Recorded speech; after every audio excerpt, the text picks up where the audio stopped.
या देवी सर्वभूतेषु मां ब्रह्मचारिणी रूपेण संस्थिता नमस्तस्यै नमस्तस्यै नमस्तस्यै नमो नमः। जय माता रानी। दोस्तों, आप सभी को चैत्र नवरात्रि के दूसरे दिन की हार्दिक शुभकामनाएं। आप सभी पर मां ब्रह्मचारिणी की कृपा सदा सर्वदा बनी रहे। आज चैत्र नवरात्रि का दूसरा दिन है और आज चैत्र माह शुक्ल पक्ष की द्वितीया तिथि है। आज के दिन माता ब्रह्मचारिणी की पूजा, व्रत और कथा का श्रवण करने से भक्तों को लंबी आयु का आशीर्वाद प्राप्त होता है। श्रवणकर्ता को सभी प्रकार के सुख प्राप्त होते हैं और कार्यों में सफलता मिलती है। व्यक्ति को लक्ष्य की प्राप्ति होती है। त्याग, ब्रह्मचर्य, वैराग, तप जैसे गुण व्यक्ति में समाहित होते हैं।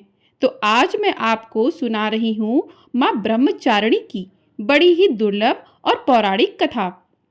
तो आप सभी भक्तगण इन कथाओं को बड़ी श्रद्धा और प्रसन्नचित मन से पूरा अवश्य सुनिएगा। ब्रह्मचारिणी देवी का स्वरूप पूर्ण, ज्योतिर्मय एवं अत्यंत भव्य है। उनके दाहिने हाथ में जप की माला और बाएं हाथ में कमंडल रहता है। अपने पूर्व जन्म में जब यह हिमालय के घर पुत्री के रूप में उत्पन्न हुई थी, तब नारद जी के उपदेश से उन्होंने भगवान शंकर जी को पति के रूप में प्राप्त करने के लिए अत्यंत कठिन तपस्या की थी। इसी दुष्कर तपस्या के कारण इन्हें तपचारी अर्थात ब्रह्मचारिणी के नाम से अहित किया गया। 1000 वर्ष उन्होंने केवल फल फूल खाकर ही व्यतीत किए थे। 100 वर्षों तक केवल साग निर्वाह किया था। कुछ दिनों तक कठिन उपवास करते हुए खुले आकाश के नीचे वर्षा और धूप के भयानक कष्ट सहे। इस कठिन तपस्या के बाद 3000 वर्षों तक केवल जमीन पर टूटकर गिरे हुए बेलपत्र को खाकर वह भगवान शिव जी की आराधना करती रहीं। इसके बाद उन्होंने सूखे बेलपत्र को खाना भी छोड़ दिया। कई हजार वर्षों तक निर्जल और निराहार तपस्या करती रहीं। प्रिय भक्तगणों, पत्तों को भी खाना छोड़ देने के कारण उनका नाम अपर्णा भी पड़ गया। 1000 वर्षों की कठिन तपस्या के कारण ब्रह्मचारिणी देवी का यह पूर्व जन्म का शरीर एकदम क्षीण हो गया। वह अत्यंत कृशिका हो गई अर्थात सूख के कांटा हो गई। उनका शरीर पूरी तरह से सूख गया। उनकी यह दशा देखकर उनकी माता मैना रानी अत्यंत दुखी हो उठी। उन्होंने उन्हें उस कठिन तपस्या से विरत करने के लिए आवाज लगाई, उमा, अरे ओ उमा। तब से देवी ब्रह्मचारिणी का पूर्व जन्म का नाम उमा भी पड़ गया था। उनकी इसी तपस्या से तीनों लोकों में हाहाकार मच गया। देवता, ऋषि, सिद्धगण, मुनि सभी ब्रह्मचारिणी देवी की इस तपस्या को अभिभूत पूर्व बतलाए हुए उनकी सराहना करने लगे। अंत में पितामह ब्रह्मा जी ने आकाशवाणी के द्वारा उन्हें संबोधित करते हुए प्रसन्न स्वर में कहा कि हे देवी, आज तक किसी ने भी ऐसी कठोर तपस्या नहीं की थी। ऐसी तपस्या तुम ही से संभव थी। तुम्हारे इस अलौकिक कृत्य की चतुर्दिक सराहना हो रही है। तुम्हारी मनोकामना अवश्य ही परिपूर्ण होगी। भगवान चंद्रमौली शिव जी तुम्हें पति के रूप में प्राप्त होंगे। अब तुम तपस्या से विरत होकर घर लौट जाओ। शीघ्र ही तुम्हारे पिता तुम्हें बुलाने आ रहे हैं। प्रिय भक्तगणों, मां ब्रह्मचारिणी के इस कठोर तपस्या को देखते हुए भगवान शिव जी ने कई बार उनकी परीक्षा भी ली। उस परीक्षा में देवी मां उत्तीर्ण हुई और इससे प्रसन्न होकर महादेव भगवान भोलेनाथ ने माता ब्रह्मचारिणी को अपनी अर्धांगिनी स्वीकार किया, उन्हें आशीर्वाद दिया तथा उनसे विवाह किया। माँ दुर्गा का यह दूसरा स्वरूप भक्तों और सिद्धों को अत्यंत फल देने वाला है। उनकी उपासना से मनुष्य में तप, त्याग, वैराग्य, सदाचार, संयम की वृद्धि होती है। जीवन के कठिन संघर्षों से भी उनका मन कर्तव्य पथ से विचलित नहीं होता है। माँ ब्रह्मचारिणी देवी की कृपा से उसे सर्वत्र सिद्धि और विजय की प्राप्ति होती है। दुर्गा पूजा के दूसरे दिन इन्हीं के स्वरूप की उपासना की जाती है। इसी दिन साधक का मन स्वादिष्ठान में उपस्थित होता है। इस चक्र में अवस्थित चित्त वाला योगी ब्रह्मचारिणी की कृपा व भक्ति सहज ही प्राप्त कर लेता है। एक बार प्रेम से बोलिए माता ब्रह्मचारिणी की जय। जय हो माँ शारदा, जय माँ भवानी। अपने सभी भक्तों का दुख दूर करो माँ। जय माता दी। ओम नमः शिवाय। तो इस प्रकार से पहली कथा संपूर्ण हुई। अब सुनते हैं दूसरी पौराणिक कथा। एक राजा और एक रानी थी। बहुत दिनों तक उनमें कोई संतान नहीं हुई। बहुत जप तप करने के बाद कई सालों बाद उनको एक संतान की प्राप्ति पुत्र रूप में हुई। अब राजा और रानी बहुत खुशी से अपना राजपाट संभालने लगे। कई दिनों तक ऐसा चलता रहा।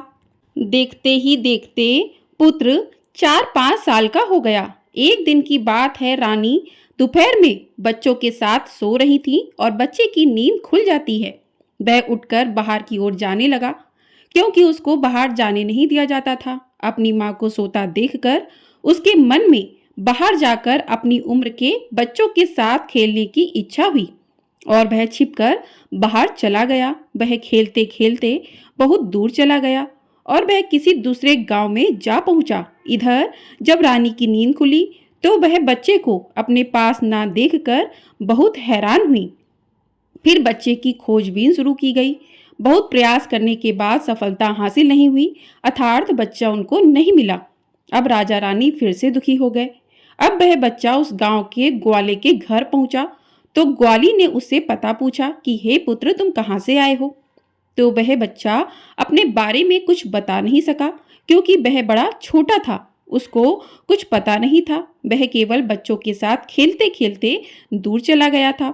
तो ग्वाला ने अपनी पत्नी से कहा कि जब यह बच्चा अपना नाम नहीं बता पा रहा तो इसको अपने पास रख लो। जैसे तुम्हारे 2 बच्चे हैं वैसे ही यह तीसरा रहेगा।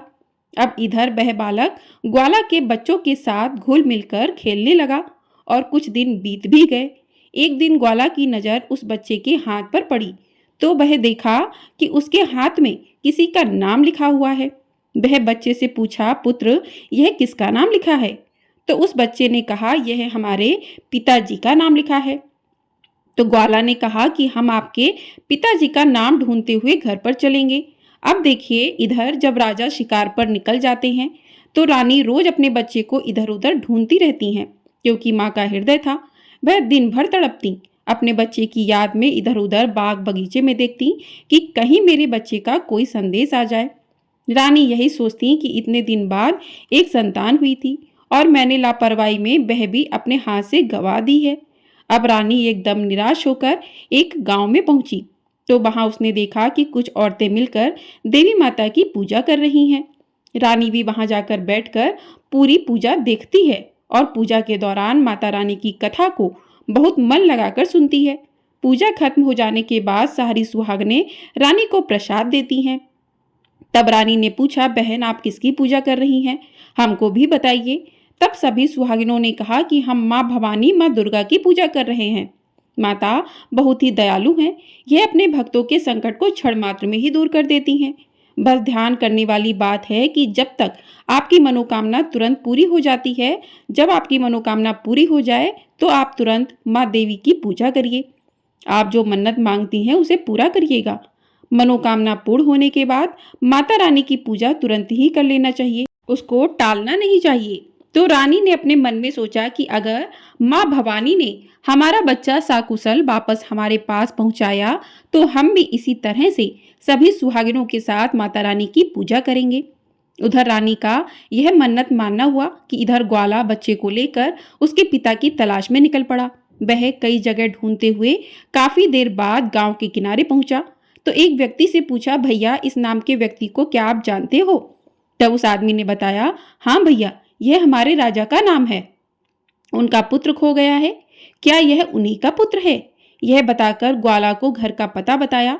ग्वाला जब बच्चे को लेकर राजा के द्वार पर पहुंचा तो राजा रानी ने अपने बच्चे को देखकर लिपटकर रोने लगे और बार बार ग्वाला का धन्यवाद करने लगे। राजा ने पूछा कि भाई, मेरा बेटा आपको कहाँ पाया। तो ग्वाला ने कहा, राजा साहब, यह बालक घूमते घूमते हमारे गांव आ पहुंचा था। तब हमने इससे पता पूछा तो बालक कुछ ना बता सका। एक दिन खेलते खेलते जब मेरी नज़र इसके हाथ पर गई तो उसका नाम लिखा हुआ था और उसी नाम के सहारे हमने इसको आप तक पहुंचाया है। प्रिय भक्तगणों, रानी की खुशी का सीमा नहीं थी। रानी ने राजा से कहा कि ग्वाला को खूब धन दौलत देकर विदा कीजिए, लेकिन ग्वाला ने कुछ भी नहीं लिया और कहा, जितनी खुशी आपको है अपना पुत्र पाकर, उतनी खुशी मुझे भी है कि मैंने आपकी धरोहर को आप तक पहुंचाया है। अंत में राजा ने ग्वाला को धन देकर विदा किया। अब रानी को यह तुरंत याद आया कि वह माता रानी की मन्नत मानी थी, उनकी पूजा करने का और नवरात्रि का व्रत करने का। रानी ने राजा से कहा, हमने माँ दुर्गा की मन्नत मानी थी, हमें नवरात्रि का व्रत करना चाहिए, हम नवरात्रि का व्रत करेंगे। नगर के कुछ स्त्रियों को निमंत्रण दीजिए और तुरंत माँ भवानी की पूजा कीजिए। रानी ने तुरंत माता की पूजा करने वाली सारी सामग्री इकट्ठा करवाई। माता रानी की पूजा की सारी व्यवस्था की गई। सभी सुहागिनों ने मिलकर माता रानी की विधिवत पूजा की और माँ भवानी दुर्गा माता का गीत गाया। जिन सुहागिनों को माता रानी की कथा आ रही थी, उन्होंने माता रानी की कथा सुनाई और फिर अंत में सभी सुहागिनों ने मिलकर माता रानी की आरती की और उनसे प्रार्थना की कि हे माँ, जिस तरह आपने हमारे संकट को दूर किया, ऐसे ही जो आपको याद करे आप उनके भी संकट को तुरंत दूर करना। हे माँ, आपका स्वभाव बड़ा ही दयालु है, आप बड़ी ही सहज, बड़ा ही कृपालु है। जय माता रानी। हे माँ भवानी, जिस प्रकार आपने रानी के बच्चे को वापस किया, उसकी गोद भरी, उसके जीवन में खुशियां लौटाई, उसी प्रकार सभी माताओं की गोद को हरा भरा रखना, सभी के घर में सुख समृद्धि लाना। प्रेम से बोलिए दुर्गा मैया की जय। प्रेम से बोलिए अम्बे मैया की जय। तो इस प्रकार से माँ की कथाएं संपूर्ण हुई। अब करते हैं माँ ब्रह्मचारिणी की आरती। जय अम्बे ब्रह्मचारिणी माता, जय चतुरानन प्रिय सुखदाता। ब्रह्मा जी के मन भाती हो, ज्ञान सभी को सिखलाती हो। ब्रह्म मंत्र है जाप तुम्हारा, जिसको जपे सकल संसारा। जय गायत्री वेद की माता, जो मन निस दिन तुमको ध्याता। कमी कोई रहने ना पाए, कोई भी दुख सहने ना पाए, उसकी विरती रहे ठिकाने, जो तेरी महिमा को जाने।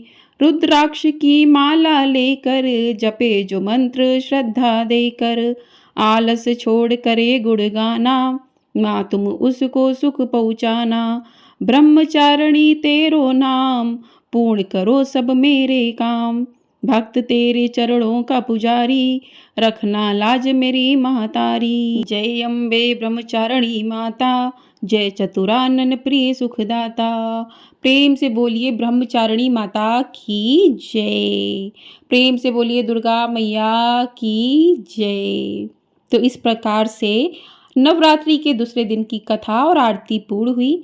आपको ये वीडियो पसंद आई हो, कमेंट बॉक्स में जय माता दी लिख दीजिएगा, वीडियो को लाइक कर लीजिएगा और चैनल पर नए हैं तो चैनल को सब्सक्राइब भी कर लीजिएगा।